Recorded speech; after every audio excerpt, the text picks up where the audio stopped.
You're listening to the Chronicles of a Gooner, the Arsenal podcast. I'm Martin Tyler, and you're listening to Harry Symeou.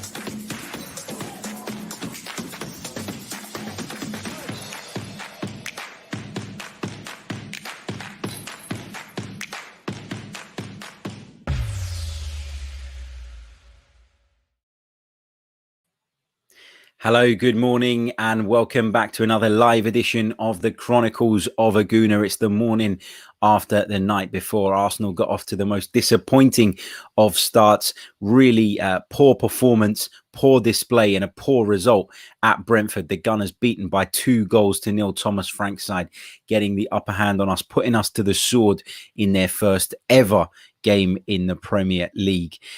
I've watched the game back. I've been sort of thinking about a lot of kind of elements of it and why Arsenal struggled so much, why Arsenal were unable to create chances with any regularity, why Arsenal were pulled apart defensively at certain points in the game, why we conceded the goals that we did. And I've put together a little bit of a tactical analysis for you guys. I want to highlight some issues that I feel the Arsenal side have and had last night against Brentford. I think that a lot of these deficiencies that I'm going to talk about will not be new things. There'll be things that you saw at various points during last season. And that's what makes it all the more frustrating that, you know, start of the 2021-22 campaign and we're talking about the same things. It's not good. I've tried to kind of make sense of it all. I've tried to look at it from different points of view. I'm trying to be as objective as I possibly can. I've seen a lot of Arsenal fans talking about the players that were missing yesterday. And for me, that's not really an excuse. I think a lot of us, not everybody, but a lot of us would have agreed that Pierre-Emerick Aubameyang's form probably suggests he shouldn't have been in the starting lineup anyway. I think a lot of us would agree that we have an issue as a team creating opportunities. It wasn't that we were missing our strikers. We got into key positions and we got into good areas and we didn't make it count. I don't think we even created enough chances. Mikel Arteta always talks about Arsenal getting in the final third and getting into good moments. He uses that phrase a lot.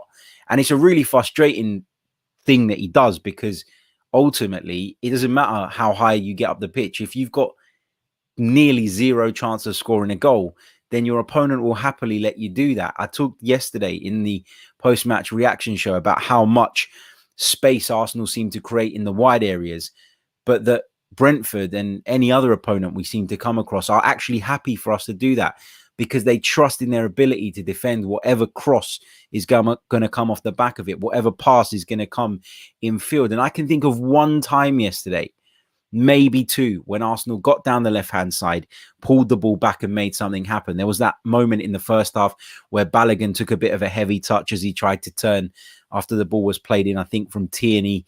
And, you know, he got clipped and he shot way wide.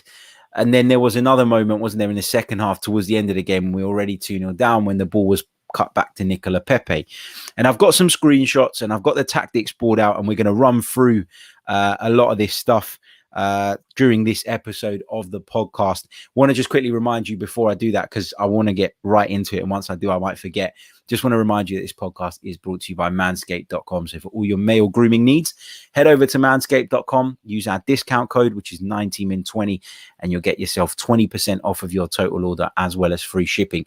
Also, this video is also being brought to you by Le Bon.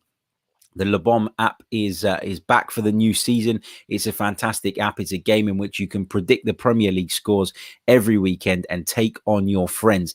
You bet against your friends with real money. You go head to head. And of course, you set the stakes. It's brilliant. You get the bragging rights if you beat your mates. What more do you want? Played it quite a bit last season towards the back end of the season. And I'm playing again with Rory Jennings, Elliot Hackney, Adam McCullough.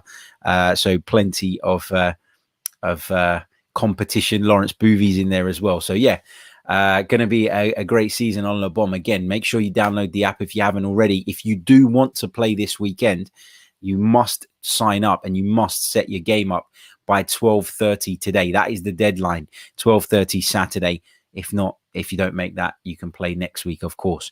But check out the Le Bon app. The link is in the description and we thank them for their very kind support.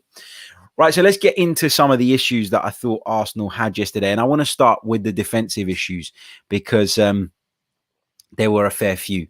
Let's kick off by looking at some of them. And I talked after the game about how I felt Arsenal's system, the 4-2-3-1, didn't really work against Brentford. And often when a 3-5-2 like Brentford play is implemented in the right way, it can cause a team with a back four a lot of problems. It can cause a team with a three-man midfield a lot of problems.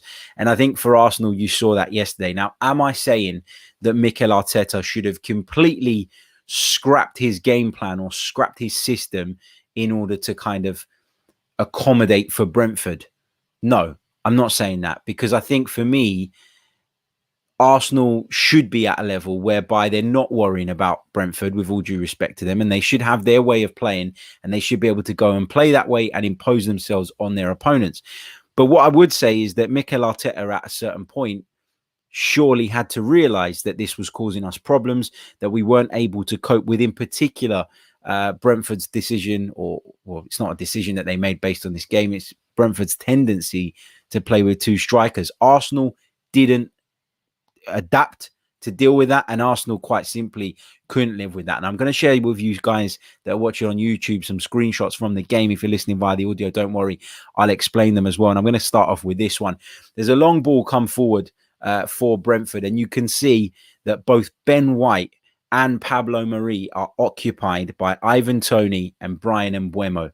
There is no spare man in the centre of Arsenal's defence. And one of the reasons that Arsenal were better defensively last season, in my opinion, was that they were more often than not able to drop somebody that little bit deeper and create that spare man situation at the back. It's really, really important. And when both your centre halves are occupied, then you've got a problem. You're on the back foot immediately. Not only were they occupied by Bryan Mbeumo and Ivan Toney, but they were physically out-battled. They were physically beaten. They were out-muscled. They really, really struggled. Aerially, they couldn't win anywhere near as many headers, as many aerial duels as you need to win playing as a centre-back, in this division. And I had real concerns about not so much Pablo Mari, because I don't see him as a starter when everybody's fit, but I had concerns about Ben White's performance. I thought he looked all over the shop yesterday. And when you spend £50 million on a centre-half, as I said yesterday, you want an impact straight away. You want to see him come in and improve the side immediately. I hope he comes good, and he probably will. But obviously, coming off the back of that performance, there are going to be some concerns. I want to take it on to the next screenshot, which was another situation that Brentford created, this time down the left-hand side. And you can see Ivan Toney lurking inside the penalty area, occupying Pablo Mari. And again, you can see Bryan Mbeumo in between Pablo Mari and Ben White. And as he comes out to go towards the ball on the left wing, just left of the penalty area, Ben White has to confront him, which again means that Brentford are occupying both of our centre-halves and pulling them apart, creating that space in between them. If I take it on to this next one, which is in the lead up to Brentford's opening goal, and this is when the ball was headed back towards Sergi Canos, who was on the corner of the penalty area. Look where Callum Chambers is. Callum Chambers there, for me, is too deep. And the reason he's too deep is because he's just played a really poor clearance off of the byline. Now, a lot of people were complaining, weren't they, about that. Did the ball go out? Was it in? The honest answer to that is that you couldn't possibly tell from the angles that we got. But not only is Callum Chambers' clearance a poor one, he takes way too long to get to Sergi Canos, as you can see in this screenshot. Canos receives the ball in the corner of the penalty area. He's got time to take a touch. He's got time to turn. He's got time to shift the ball out of his feet. And by the time he does all of that, Callum Chambers can't get there quick enough to prevent the shot. Bernd Leno's received criticism off the back of that. Should Bernd Leno have done better at his near post? Quite possibly, but I don't think Bernd Leno was the main issue in this goal. I think the fact that Arsenal play a poor clearance and then are too slow, primarily Callum Chambers is too slow to push out and confront the Brentford player in a dangerous position, is the big issue here. I'm going to take it forward a little bit further in the game. And there's another example here of Brentford, again, pulling Arsenal's two centre-halves apart. occupying the pair of them. And where in this picture is the spare man? Where is the player to cover Pablo Mari? Ben White can't do it, because if Ben White comes across, he leaves Ivan Toney completely unmarked. But equally, if that ball goes to Ivan Toney, who is going to cover Ben White? It's basic stuff. It's basic stuff. The last thing you want as a centre-back pairing is to be pulled apart and is to not have any cover anywhere near you. And time again, Brentford went long. They used the physicality of Mbeumo and they used the physicality of Ivan Toney, and they won those balls. They got the ball down and they were isolated, our two centre-halves. And that was a major, major problem for Arsenal. Should the midfield have done more to help get back and combat that? Yeah, probably. But I think it's the manager's responsibility to make people do their jobs, to make people fill in those spaces. And I think that looking at Mikel Arteta, who you would say is a bit of a tactician, based on some of the ways he's kind of set us up previously in some of the games that we have performed in under him, you'd expect him to spot that quicker and do something about it and address it. And he never really did. I want to take it on a little bit further to Arsenal attacking. And this was a situation, I think this was the opportunity I mentioned earlier on, where the ball was cut back inside the penalty area to following Balogun, who was unable to get a good shot away. But again, it was this constant desire from Arsenal to play the ball down the left-hand side. And I'm going to talk about how that affects our shape and the problems that causes us in a little bit with the tactics board. But just to give you an idea here now, compare this situation to the one I just showed you, where Brentford are on the attack. And look how they isolated our centre-halves. And here, following Balogun is marked, there's a player ready to go out and confront Kieran Tierney, who's just out of the shot here, but is going to receive the ball on the left. There's a centre-half. There's another player in the midfield there. You can see him just behind following Balogun, who is going to protect that space behind Balogun to prevent somebody else making a late dart in there. And Brentford are really, really well set up here. And as I said before, they will happily allow you to get the ball in those wide areas because they've got 1, 2, 3, 4, 5, 6, 7 players back to cope with it, with 2 of them being completely spare. That's how you defend. You defend the width of your penalty area and you defend with spare men. You need to have spare men. That's how, for me, you clean things up. That's what gives you the advantage as a defensive unit. Obviously, Brentford play with a back 5. It looks like a back 3 on paper, and the wing backs do push forward when they get the opportunity. But for the most part yesterday, especially after they took the lead, it was a back 5, and Arsenal never really pulled them apart enough. If I take it on a little bit further, you're looking at another situation here. This was a situation where Emile Smith-Rowe burst forward. It was a lovely turn from Emile Smith-Rowe when he received the ball a little bit deeper, and he spun away from a couple of Brentford players who you can see trying to play catch-up. But even still, Brentford have 3 players back, 3 players behind the ball, one of which is marking the left winger, one of which is picking up Nicolas Pepe, and again, one of which is spare. And if you've got that spare man who can go and confront that player without losing or without letting somebody go free, then you've got a really good chance of defending the situation well. And Emile Smith-Rowe, in the end, was crowded out to the point where he got the ball stuck underneath his feet and couldn't get a decent shot off. So, you know, perfect examples of Brentford's defending in comparison to ours. Look at the difference in the way they're not allowing themselves to be isolated, in the way that they make sure they've got enough men back to deal with the problems. Taking it on further, this is a situation that Arsenal created a little bit later on in the game. This time, Callum Chambers coming forward down the right-hand side. And again, Brentford have plenty of bodies back. Brentford have spare men in the penalty area to deal with this situation. But the difference here is that Arsenal overload the box. And this is what Arsenal need to do. If you want to base your game on pushing forward, creating spaces in wide areas and putting crosses into the box, you need to flood the opponent's penalty area. And this was one of the rare occasions that Arsenal did this. And by doing that, by occupying the majority of those Brentford defenders and dragging them all goalwards, they created a space and the ball fell to Granit Xhaka, who made a late run into the penalty area. Unfortunately for us, he wasn't able to keep his shot down. But the opportunity came because Arsenal occupied those Brentford centre-backs, put them in a place where they had to stay close, where they had to defend that particular area of the pitch. And that overload, if it doesn't get you joy in terms of it falling directly to one of those players, it creates space for others to arrive. Taking it on to the Brentford second goal, and it was flashbacks of Stoke, wasn't it? It was flashbacks of those horrible nights we used to have at Stoke, long throws being the kind of bane of our lives, balls launched into the penalty area, and Arsenal just simply not having the stomach to defend it.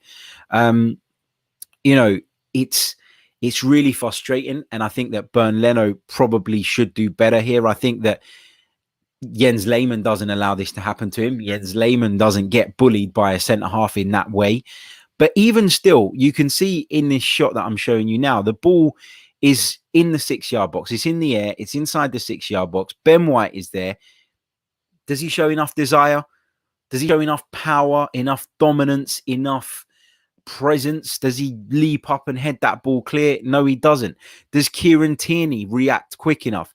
No, he doesn't. Nobody in an Arsenal shirt reacts well enough to this situation. And as a result, Brentford are able to turn the ball in the back of the net. Again, really poor defending, basic, simple stuff. And the fact that Thomas Frank spoke after the game about how Brentford had planned to do that, how Brentford had looked at Arsenal and seen that as a potential weakness, makes me feel uneasy, because actually one of the things that I had said about Mikel Arteta was that I thought that we were less of a soft touch in those kind of situations. I thought we were more organized. But there's only so much of that you can put down to individual errors. And there comes a point where you have to look at the manager. You have to look at what he's doing. And I said I'd judge him a lot more harshly this season. And I think that it's going to be really difficult for him to turn this around now, because the feeling around the club, the mood around the club and the mood within the fan base is at a point now where it's going to take something very special to pick it back up again. And I'm not sure Mikel's got it in him. I'm really not. Final screenshot I want to show you from the game was another situation where Arsenal got forward. And again, you can see it's Kieran Tierney coming down the left-hand side. I said it yesterday. Tierney, Lokonga, and Smith Rowe were probably my 3 best players last night. I don't think Xhaka was bad either, but I think everybody else was very underwhelming. This was a situation where Tierney pulled the ball back to Nicola Pepe, who arrived in the penalty area quite late. Got a decent shot off, to be fair to him. Wasn't an easy technique. That forced a good save out of David Raya. But again, that's come as a consequence of Reece Nelson's run, and he's just pulled people away. That's what you need to do, occupy defenders. If you've got a lone centre forward, and we're going to come on and talk about this in a bit, trying to kind of create spaces for other people, it doesn't work. Following Balogun, for me, didn't do enough, but I'll come into more detail around about what I think he could have done better, what I think Gabriel Martinelli could have done better as well, because I thought both of them were quite underwhelming, considering everybody was really, positive about them being in the side. Let's take it on to the tactics board, because there's some other points that I think need to be made with regards to Arsenal's performance yesterday. And as I said, I talked about the fact that Brentford's formation caused us all sorts of problems. I thought the 2 centre forwards constantly occupying our centre backs was a big problem for us. It was something we never found a way to live with. And I want to talk about that emphasis on Arsenal's left-hand side. Now, if you cast your minds back to Mikel Arteta's time right at the beginning, when he first took over, when we won the FA Cup, I, on this channel, on this podcast, talked about the fact that Mikel Arteta's Arsenal side are lopsided. I've always maintained that. I've said that time and time again. And you're seeing it more and more and more. When I say lopsided, I'm talking about Arsenal being in a place where they shapeshift in a way that accommodates Arsenal to bomb that extra body forward down the left-hand side, but doesn't really accommodate for them to do it on the right. Now, in the past, under Unai Emery and under Arsene Wenger, you could argue there were times where we pushed both fullbacks on, and what that led to was us being exposed defensively. So I understand the reluctance to do that all the time, and I get that, and I actually agree with that. But there has to be some variation to it. Sometimes you have to shift in a way that allows the left back to get forward. Sometimes you have to do it in a way that allows the right back to get forward. Sometimes you have to do it in a way that allows one of your deeper midfield players to step forward and join in with the attack. There has to be variety to your attacking play. An attack without spontaneity is completely fucking useless because everybody knows what you're going to do. Therefore, they can get in position and they can deal with it.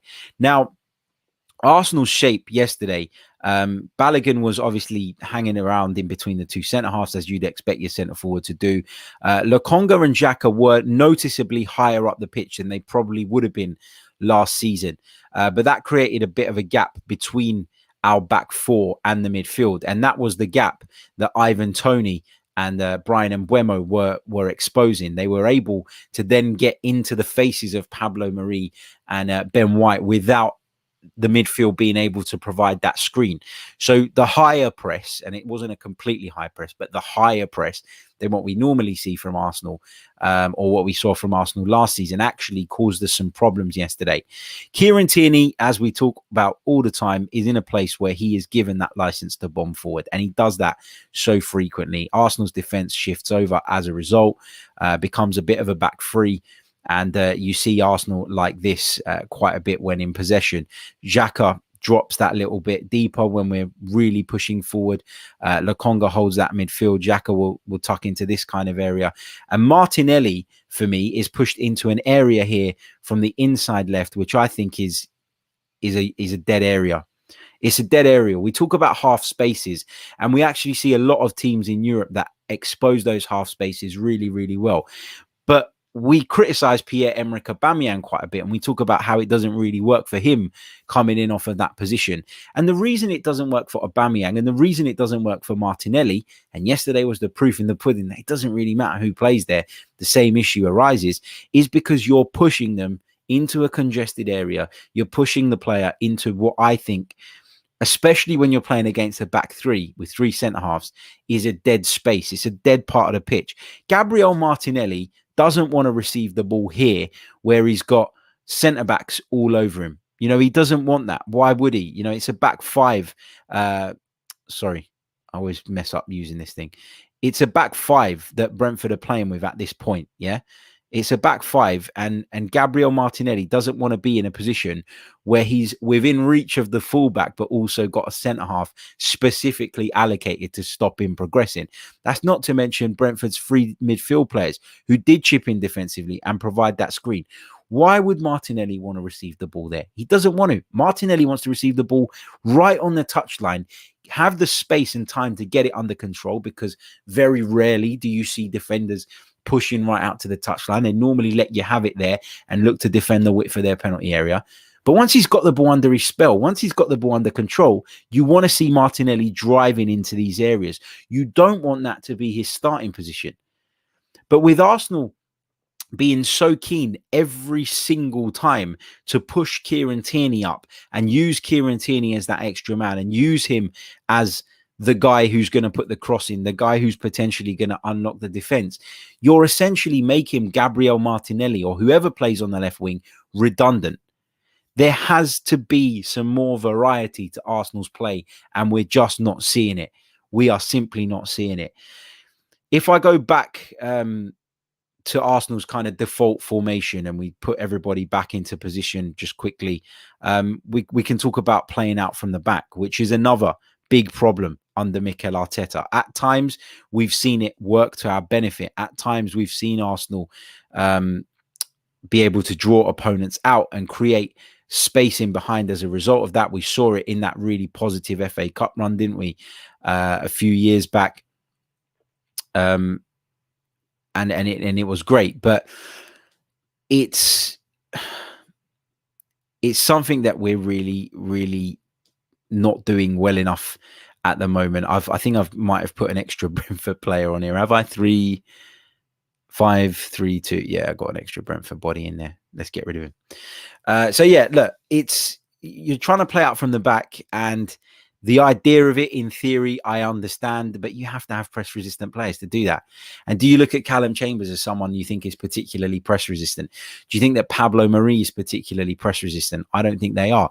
But the problem here is that Bernd Leno so often puts them in really, really difficult positions. I think he's got to use his common sense more, and he doesn't. He lets Mikel Arteta's instruction almost completely hijack his mind and hijack his thoughts to the point where he is almost finding it impossible to do something different. And unfortunately, I get it. You've got to do what your manager asks, and to a degree, I understand why Bernd Leno is so keen to carry out Mikel's instructions.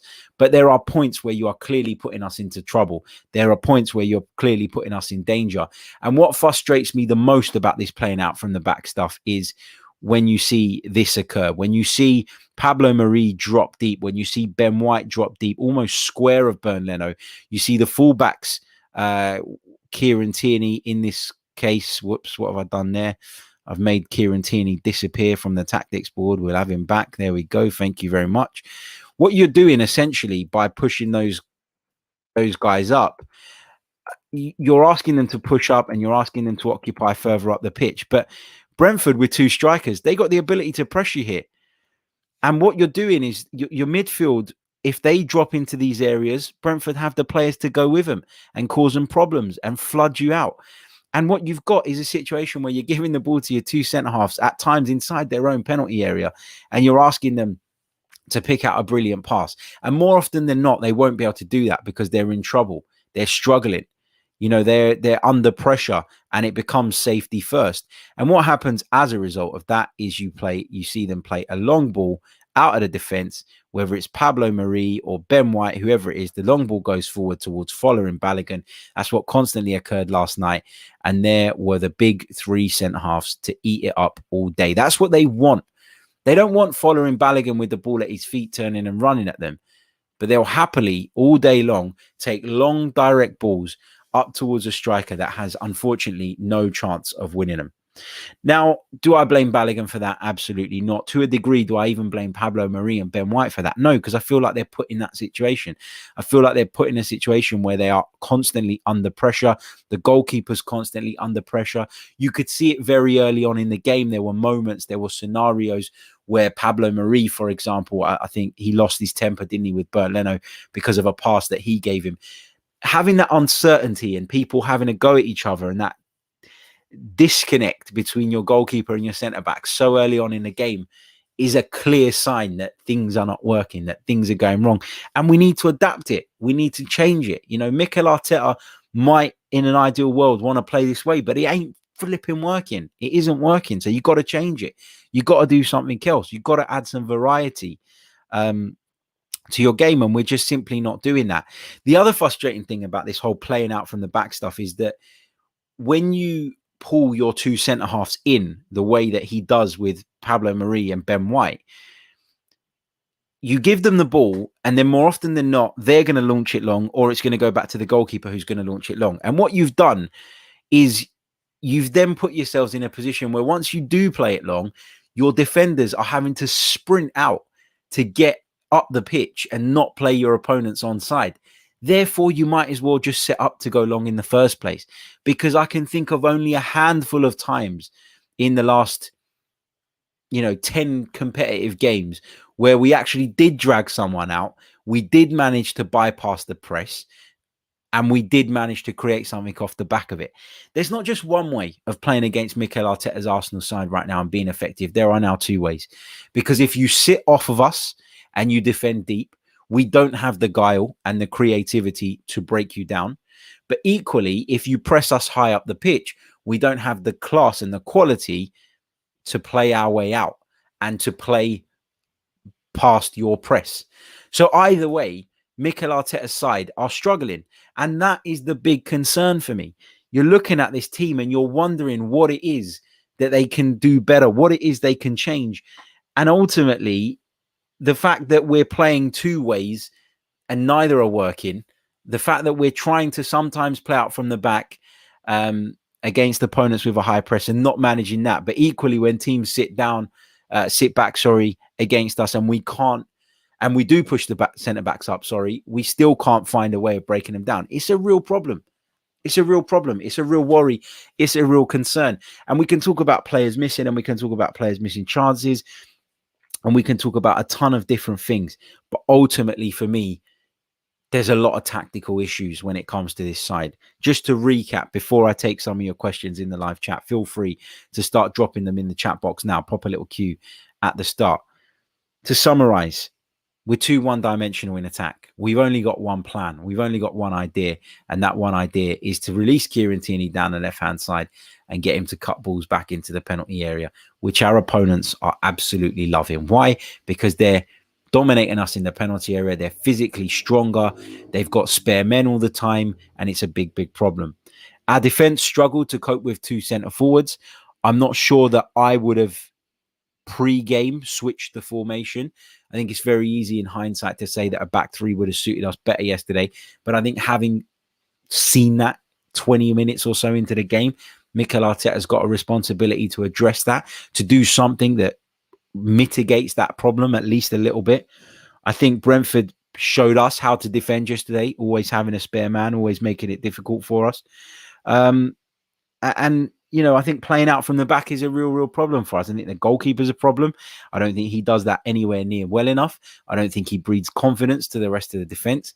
I think that Ben White was a major concern yesterday because he looked poor. I think that Pablo Mari looked worse than he normally does as a consequence of that. I thought, as I said, the only bright sparks, if any at all, were the performances of Kieran Tierney, who relentlessly got up and down the pitch, was the performance of Sambi Lokonga. I thought coped quite well.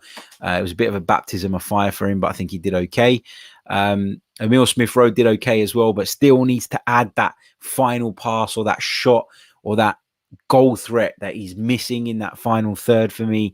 I thought Xhaka did okay, not spectacularly, but okay. And other than that, I thought everybody else was largely underwhelming. So disappointing day at the office, and it's not going to be easy to turn this around with Chelsea to come at the Emirates Stadium next week, but plenty of work for Arsenal to do.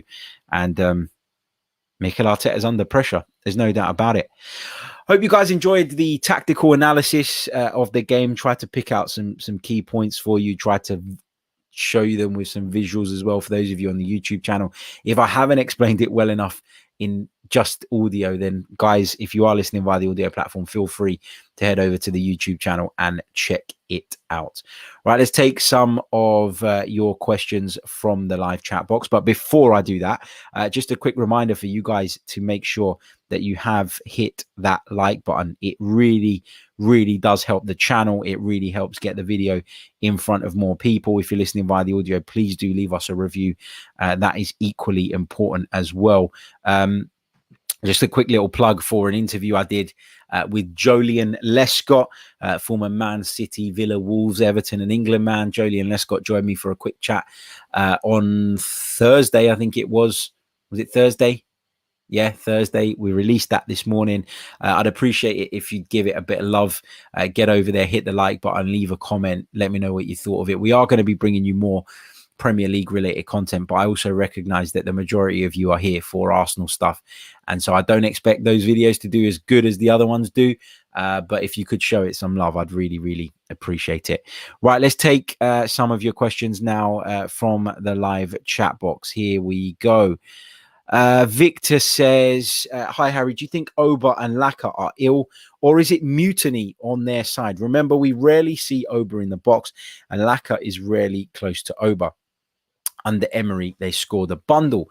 Yeah, I don't know that there's any issue with Aubameyang and Lacazette. You know, again, I said this yesterday. I think it's dangerous to kind of go down that path and assume that there is a problem when they might just genuinely be ill. So I am a little bit mindful of going down that garden path sort of thing. So I am trying to be careful with that. But I don't really think that it was because they were missing that we didn't create chances yesterday. You know, if you get following Balogun in the right positions and he misses the chances, then of course you can make an argument that more seasoned pros like Laka and maybe Oba would take those opportunities. But he weren't getting in the situations in the first place. And just one final thought on that, by the way, because I completely forgot to make this point when we were talking about it. Balogun didn't drop deep enough the way Lacazette does to link up with Smith-Rowe and Martinelli. And because he didn't do that, he didn't get on the ball much. I think he had some of the fewest touches in the entire game. And that was because he didn't get involved. But that, you know, if that's not your game as a striker, then that's not going to happen. And I think what you saw there is that although Lacazette might not be as clinical as we sometimes need him to be, he is very involved in our build-up play. And without him, it felt like our build-up play was even more one-dimensional than it normally is. We were even more sort of desperate to go out to that left-hand side than we'd normally be, because we had that lack of an option dropping that little bit deeper and getting closer to Emile Smith-Rowe in the attacking midfield position. Let's go back to the chat box. Let's see what else we've got. TP says solid analysis. Thank you very much.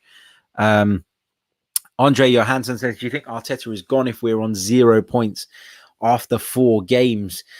I don't know, is the honest answer. You know, last night I was trying really hard not to overreact, not to let my emotions cloud my judgment, not to let it take over my thoughts, not to let the frustration and the rage get the better of me. But, you know, when you do dissect the game a little bit more, I watched it back since recording that podcast, and I came up with these points in terms of the analysis. And I think that when you look at those points, it's becoming increasingly difficult to make a defense for Mikel Arteta when Arsenal turn in performances like that. And I'm not sure that he will be sacked after that point. But if we were on 0 points after 4 games, then, and he was to be given his marching orders, how could you complain? You know, you couldn't. I don't think you could. Let's take some more of your questions. Pete Geary, along the similar lines, along the same lines as that previous one. How long do we give Arteta because we can't afford to write off another season?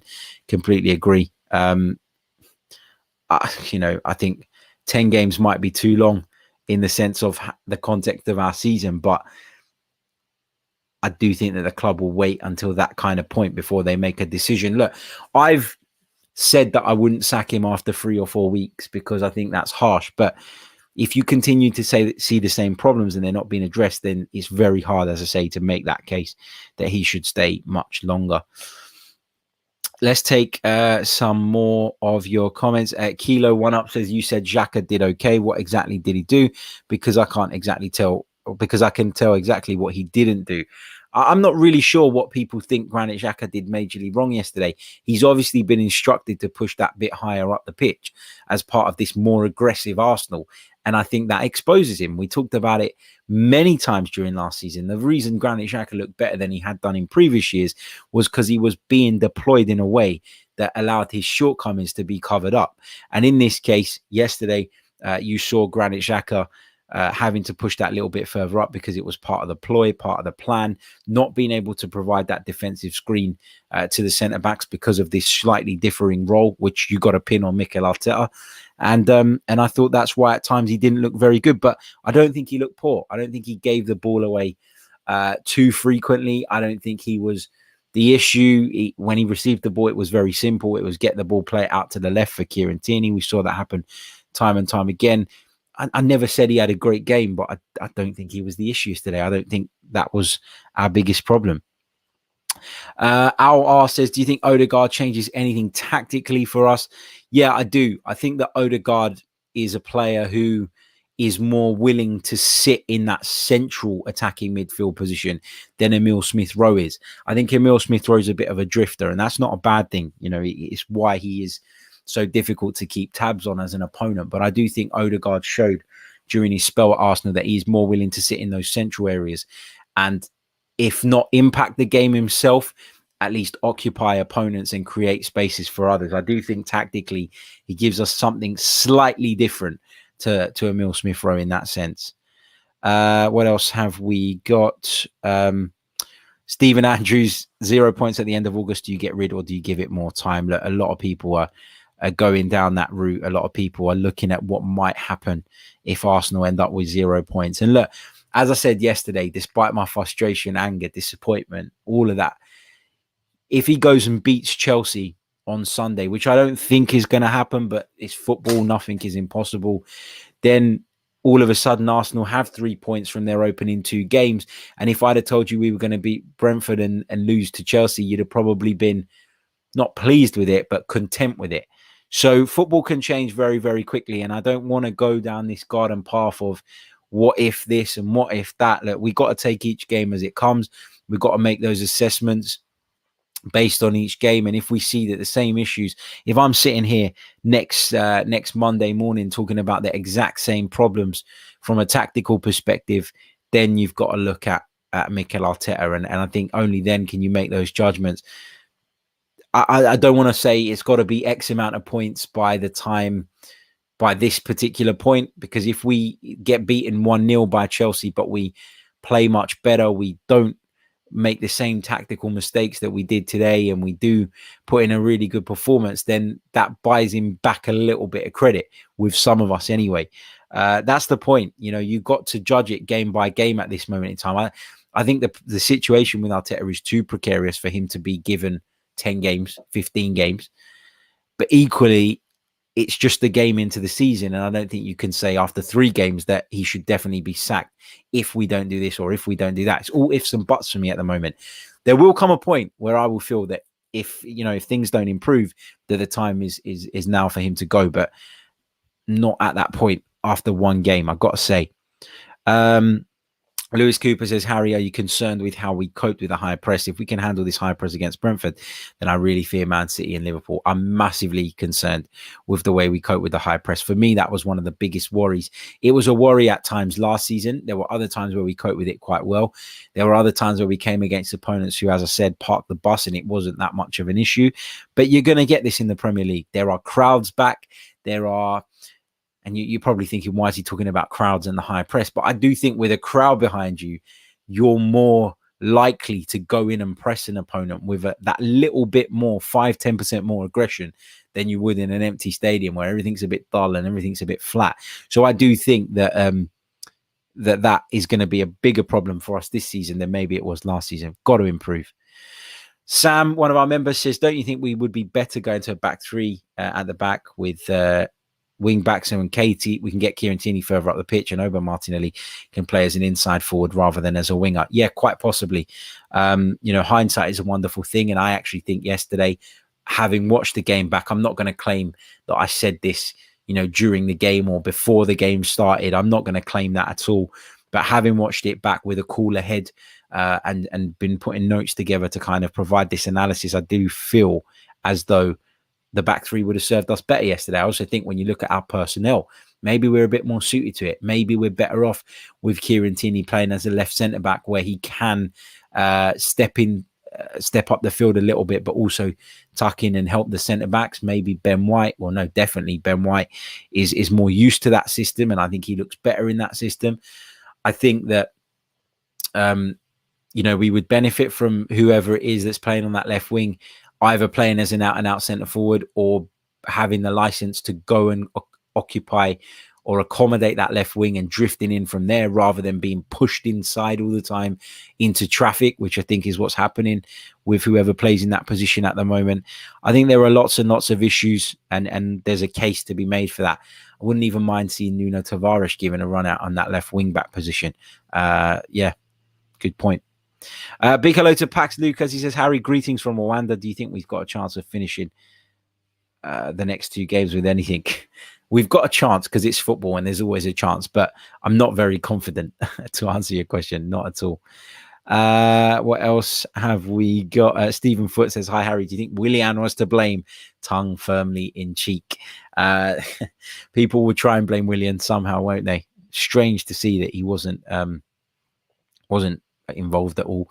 Wandering Minstrel says, do you think our physical presence will be tested this year based on what you've seen? I felt we were bullied and pushed around early in the game. Yeah, and if your centre halves are getting bullied, then you got a problem. That's the 2 players that you look to on the pitch to provide you with that bit of steel, that physicality. And if you can't compete with someone physically, then you got to show some know-how. You got to show some brain, and you got to be wily, and you've got to be clever. And David Luiz was at times bullied, but at times was able to cope with somebody with a greater physical presence because of his experience, because he'd give them that little nudge, he'd step on their toes, he'd do those little bits and pieces that sometimes go under the radar but can often make a lot of difference. So I do think we were bullied. I do think physical presence is a big issue at centre-back for us. I think that when Gabriel comes back, though, that changes quite a bit, because I think he is physically superior to any other central defensive option we have, but we haven't got him at the moment, so we've got to learn to cope without him. And to have spent £50 million on a centre back who, based on yesterday's showing, and I'm very clear on that kind of caveat being in there, didn't improve the team and looked a little bit out of his depth, I've got to be honest, that's a big worry for me, a big worry indeed. Craig Tanner says Arteta avoided giving a straight answer around Oba, and lack of paper talk today is we're willing to sell Oba. Do you think there's any weight behind that, or the papers jumping on him missing? I think the papers will jump on him missing because it's an.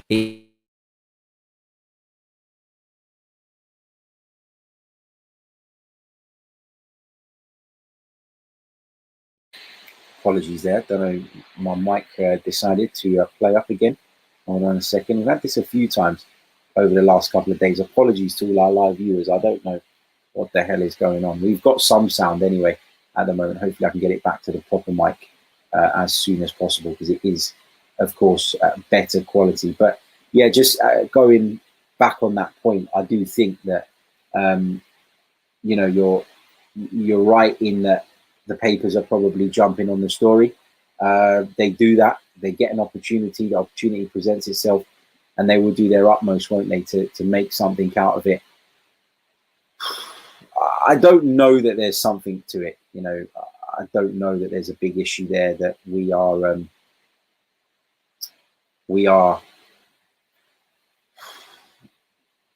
I don't know that there's a big issue there for me to kind of make a big hoo-ha and big song and dance about it. There could be, but again, it's just me guessing. I don't really know on that one. Let's continue down the chat. Apologies for the sound dip in there for a few seconds. It should be back on now. It's coming through the default mic at the moment, which is not as clear, but I don't know why this has happened. And the problem is, when you do things live, you can't stop and edit it. You can't fix it. So we'll just carry on.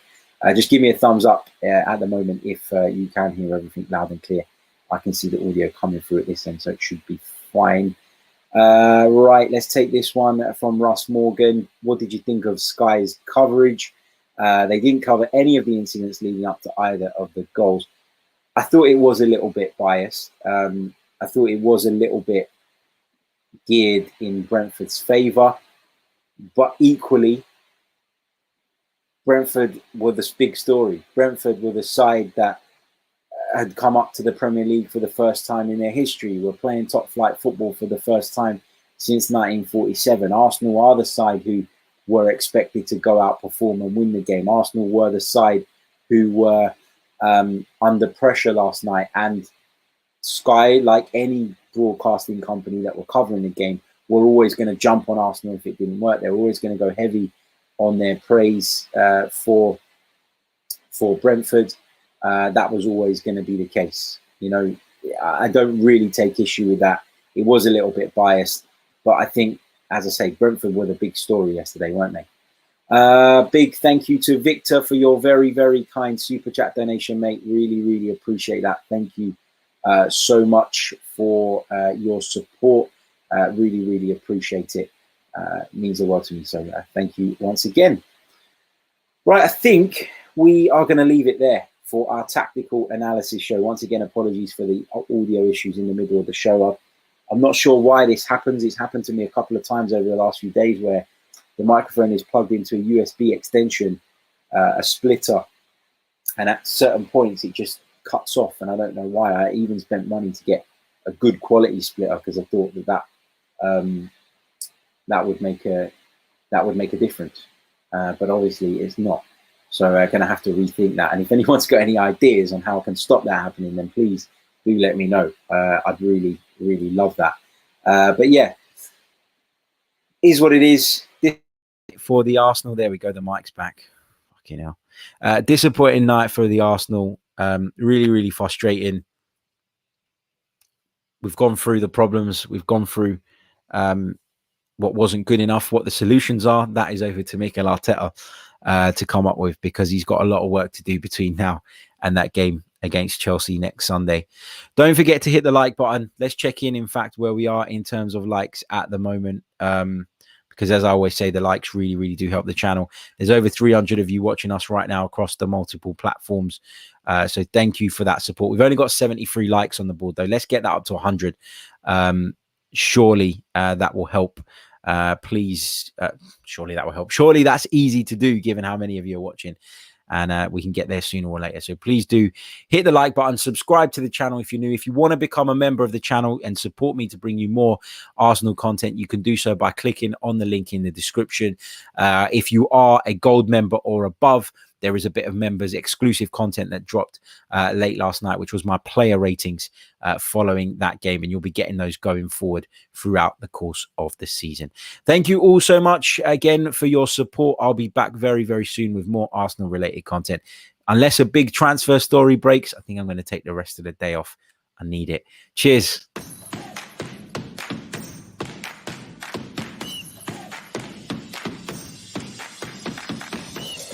You're listening to the Chronicles of a Gooner, the Arsenal podcast. I'm Martin Tyler, and you're listening to Harry Symeou.